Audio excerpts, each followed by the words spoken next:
नमस्कार दोस्तों, हमारे वीडियो में आपका बहुत-बहुत स्वागत है। जैसा कि आप जानते हैं यूपी पुलिस परीक्षा में अभी 2 दिन ही शेष बचे हैं, तो हम भी आपके लिए प्रयासरत हैं कि अच्छे से अच्छा क्वेश्चन आपके लिए उपलब्ध कराएँ, ताकि आपको परीक्षा में हूबहू इसी टाइप का क्वेश्चन मिले और जिससे आप जो है सफल हो सकें। तो आइए देर न करते हुए वीडियो में स्टार्ट करते हैं। फ्रेंड्स, हमारे वीडियो होगा साइंस का, जैसा कि साइंस की सीरीज़ चल रही है 2-3 दिनों से। तो साइंस की सीरीज़ में हम देख रहे हैं, जो भी आपकी परीक्षा के लिहाज से इम्पोर्टेंट क्वेश्चन हैं, उनकी श्रृंखला हम लेके चल रहे हैं। तो इस श्रृंखला में आपके 20 प्रश्न पहले की भांति अब भी दिए जा रहे हैं। तो आइए शुरू करते हैं पहले क्वेश्चन से। हमारा पहला प्रश्न है, विद्युत चुम्बकीय विकिरण का उत्सर्जन करते हैं, अर्थात विद्युत चुम्बकीय विकिरण जो होता है, उसका उत्सर्जन कौन करेगा? अर्थात वो किस चीज़ का करेंगे उत्सर्जन? एक्स-रे का, कि इलेक्ट्रॉन का, कि प्रसरब का, कि प्रोटॉन का? फ्रेंड्स, आपको बता दें इसका आंसर होगा एक्स-रे। अर्थात विद्युत चुम्बकीय विकिरण का जो उत्सर्जन होगा, वो एक्स-रे करेंगे।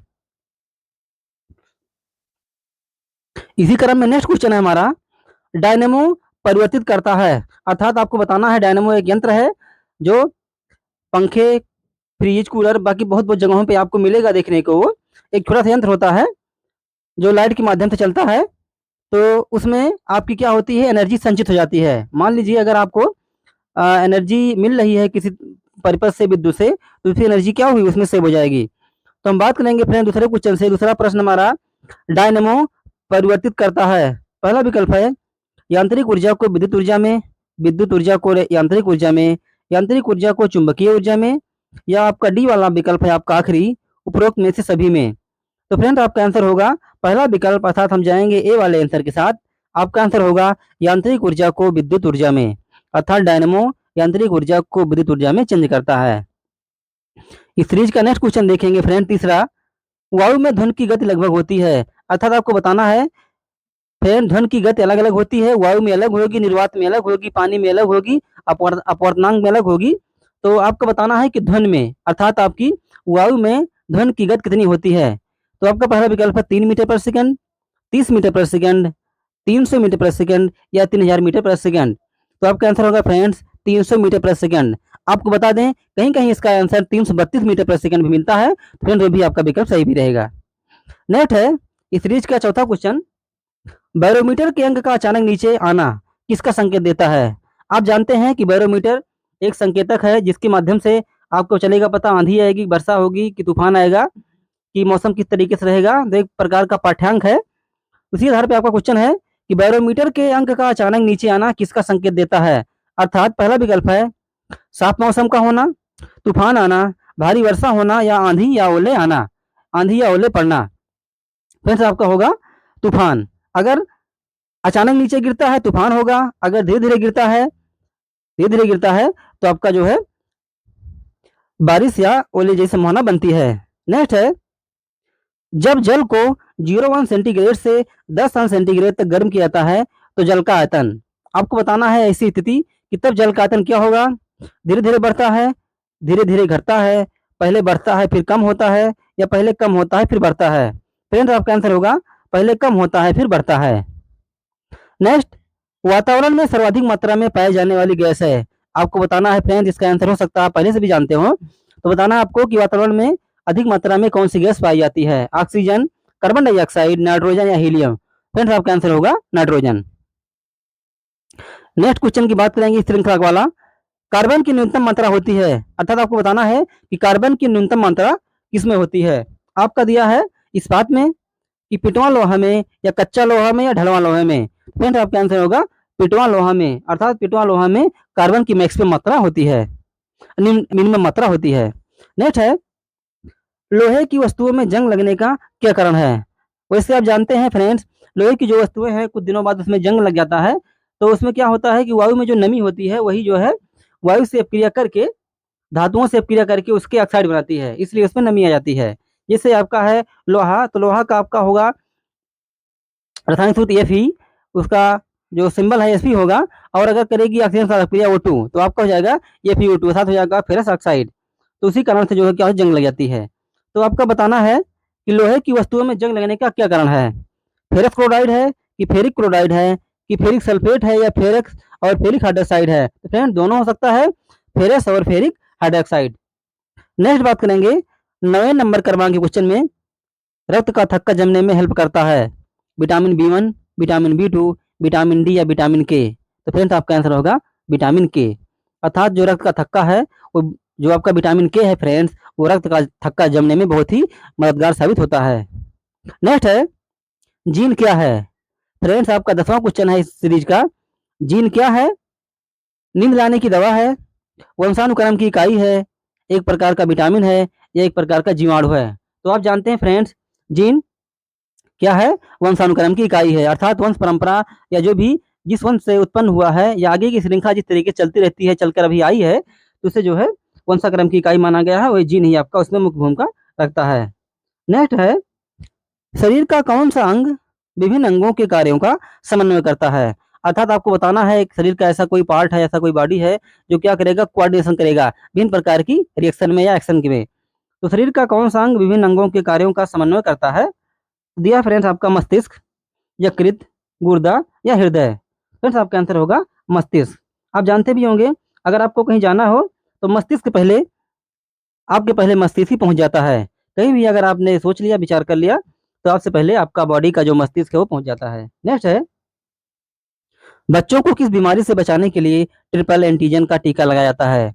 बच्चों में आप जानते हैं फ्रेंड बहुत सारी बीमारियां होती हैं। कुछ बीमारियां ऐसे बाल्यावस्था में होती हैं, कुछ बीमारियां उम्र बढ़ने के साथ होती हैं, बाकी बहुत सारी बीमारियां होती हैं जो अचानक किसी वायरस या किसी इन्फेक्शन की चपेट में आ जाने से होती हैं। तो इस प्रकार की बीमारियों से बच्चों को बचाने के लिए टीका लगाया जाता है। तो ट्रिपल एंटीजन का टीका लगाया जाता है किससे बचने के लिए? अर्थात कौन सी बीमारी से बचने के लिए? पोलियो से, कि तपेदिक से, या कुकुर खांसी से, या संसर्ग रोग से? अर्थात आपको बताना है कि जो ट्रिपल एंटीजन है वो किस बीमारी से बचने के लिए लगाया जाता है? तो फ्रेंड्स आपका होगा वो कुकुर खांसी का। अर्थात छोटे बच्चों में अक्सर इस प्रकार की समस्याएं उत्पन्न हो जाती हैं, तो इसलिए ट्रिपल ट्रिपल एंटीजन का अगर लग जाएगा तो इस प्रकार की समस्या से सामना नहीं करना पड़ेगा। नेक्स्ट है 13 नंबर क्रमांक का क्वेश्चन, हीमोग्लोबिन का कार्य है। फ्रेंड्स आप जानते हैं हीमोग्लोबिन एचबी, जिसे आप खून भी कहते हैं, जिसे आप रक्त भी कहते हैं, जिसे आप लहू भी कहते हैं, तो इसका क्या कार्य है? अर्थात ये करता क्या है? तो फ्रेंड्स सामान्य सी बात है, हीमोग्लोबिन क्या करेगा कि बॉडी के प्रत्येक पार्ट में जहाँ जहाँ भी आपकी नसें गई हैं वहाँ वहाँ क्या करेगा, ब्लड पहुँचाएगा, जिससे क्या होगा, हर जगह का सर्कुलेशन बना रहेगा, और जिससे जो है आपकी जीवन की क्रिया निरंतर चलती रहती हैं। तो इसी में आपका दिया गया है कि वो क्या करेगा, ऑक्सीजन का वहन, कि बैक्टीरिया को नष्ट करेगा, कि ऊर्जा का सदुपयोग करेगा, या रक्ताल्पता का निषेध करेगा? तो फ्रेंड्स आपका होगा हीमोग्लोबिन का क्या कार्य है कि हीमोग्लोबिन में वायु जो होती है घुली रहती है और वो प्रत्येक बॉडी के पार्ट तक पहुंचाती है। तो फ्रेंड्स आपका आंसर होगा ऑक्सीजन का वहन। अर्थात हीमोग्लोबिन का कार्य क्या है? ऑक्सीजन का वहन, अर्थात ऑक्सीजन को बॉडी के विभिन्न पार्टों में ले जाना। नेक्स्ट है, तुरंत ऊर्जा के लिए खिलाड़ी को क्या दिया जाना चाहिए? तुरंत ऊर्जा के लिए खिलाड़ी को क्या दिया जाना चाहिए?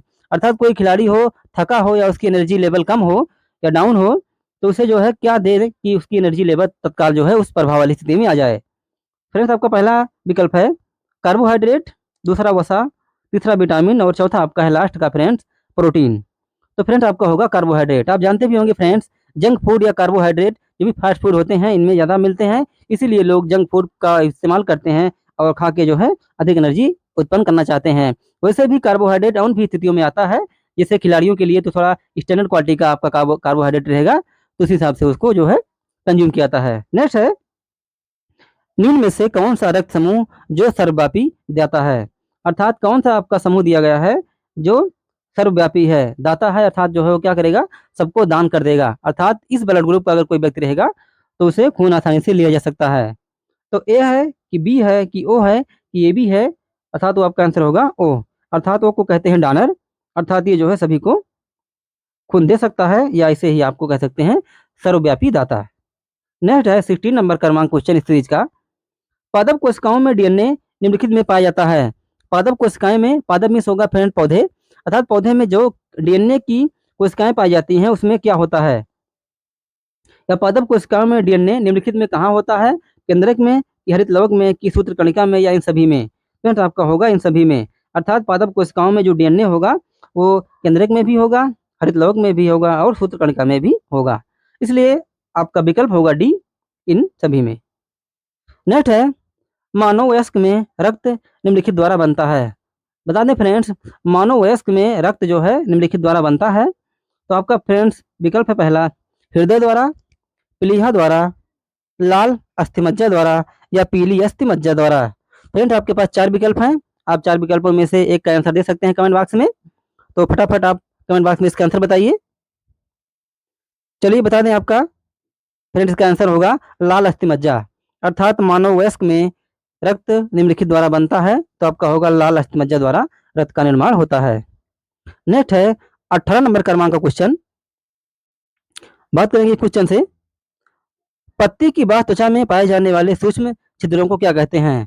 अर्थात पत्ती की जो बाह्य त्वचा होती है उसमें पाए जाने वाले जो सूक्ष्म छोटे छोटे छिद्र आपको दिखेंगे उन्हें क्या कहते हैं? उन्हें जलरंध्र कहेंगे, छिद्र कहेंगे, या रंध्र कहेंगे, या वात रंध्र कहेंगे? फ्रेंड्स आपका आंसर होगा रंध्र, अर्थात मिट्टी पत्ती की जो बाह्य त्वचा में पाए जाने वाले सूक्ष्म छिद्रों को हम जो है रंध्र कहेंगे। नेक्स्ट है, यदि दो आवेशों के बीच की दूरी को आधा कर दिया जाए तो उन दोनों के बीच कार्यरत बल होगा। यदि दोनों आवेशों के बीच की दूरी को आधा कर दिया जाए तो फ्रेंड्स जो लगने वाला बल होगा वो क्या होगा? आप जानते हैं फ्रेंड्स, F1/F2 बराबर आपका होगा Q1/Q2, अर्थात ये दो आवेशों के बीच की दूरी को आधा कर दिया जाए तो उन दोनों के बीच का कार्यरत बल होगा F1/F2 इक्वल टू आपका होगा Q1/Q2 का होल स्क्वायर। फ्रेंड्स इसका होगा आधा, 4 गुना, 1/4 या 2 गुना। फ्रेंड्स इसका आंसर होगा 4 गुना।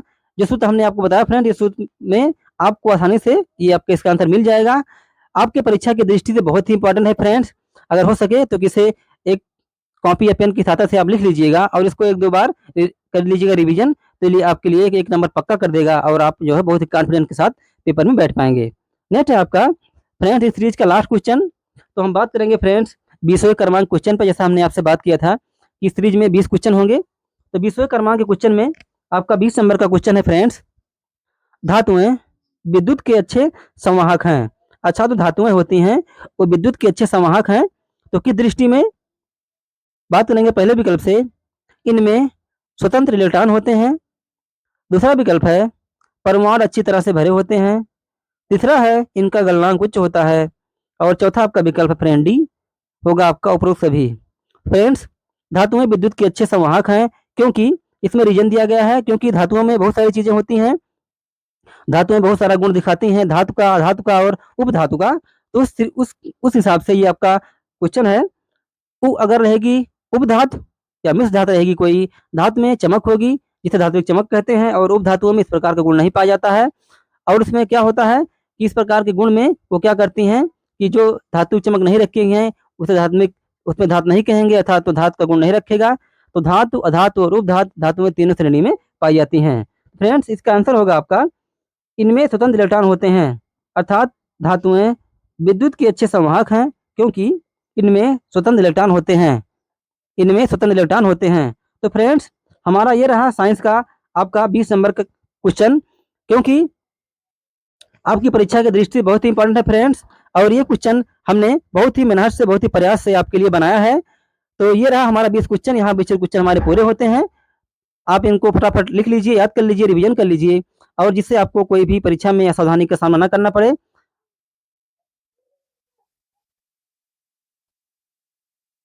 तो फ्रेंड्स कल संभवतः हम या तो हिंदी का लेके आएंगे पेपर या जीएस का पेपर लेके आएंगे। तो कृपया अगली जो वीडियो होगी कल के लिए हमारी मिस मत करिएगा। तो वीडियो हमारा कैसा लगा इसे अपने फ्रेंड एवं फैमिली में आप भेज सकते हैं। अगर हमारा वीडियो आपकी परीक्षा की दृष्टि से उपयोगी लगा हो तो कृपया इसे अपने फ्रेंड, फैमिली एवं रिश्तेदारों में भेजना न भूलिए। और इसी तरीके की आगे की अपडेट पाने के लिए आप हमारे चैनल को सब्सक्राइब कर सकते हैं। आपको बता दें फ्रेंड्स, क्योंकि परीक्षा में अभी 2 दिन शेष रह गए हैं। जिन स्टूडेंट का पेपर 23 अगस्त को है वो अभी जो है रेडी हैं, शायद कल से आपका एडमिट कार्ड दिखेगा। अभी से शायद हमने चेक किया था तो अभी से एडमिट कार्ड आपका नहीं दिख रहा है, तो हो सकता है कल से आपका एडमिट कार्ड दिखने लगे। तो अगर आपका एडमिट कार्ड फ्रेंड दिखेगा तो आपका सेंटर कहाँ है इससे आप सहमत हो जाइएगा, इससे आप कन्फर्म हो जाइएगा।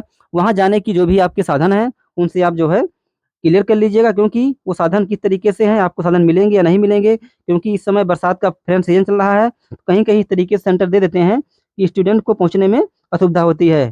तो इसलिए फ्रेंड आपको हम बीच बीच में इस प्रकार की जानकारी देते रहते हैं ताकि किसी स्टूडेंट को किसी प्रकार की असुविधा का सामना ना करना पड़े और वो जो है बहुत ही कॉन्फिडेंटली सेंटर पहुँचे और अपना पेपर दें। तो फ्रेंड्स 2 दिन अभी शेष बाकी है, हम अभी आपके लिए प्रयासरत हैं और आपको सभी को फ्रेंड्स आज से ही हम परीक्षा की अग्रिम बधाई देना चाहते हैं कि आपका पेपर अच्छा हो, आप भविष्य के एक अच्छे पुलिस वाले बने, क्योंकि हमें भी और इस देश को भी और इस प्रदेश को भी एक कांस्टेबल की बहुत बड़ी आवश्यकता है। तो फ्रेंड्स, वीडियो को एंड करते हैं और आगे की वीडियो हमारी मिस ना हो पाए इसलिए हमारे चैनल सब्सक्राइब कीजिए, लाइक कीजिए, शेयर कीजिए जितना हो सके। तो हमारा वीडियो कैसा लगा इसे आप कमेंट बॉक्स में बता सकते हैं। तो thanks for watching, study with Raj Saxena.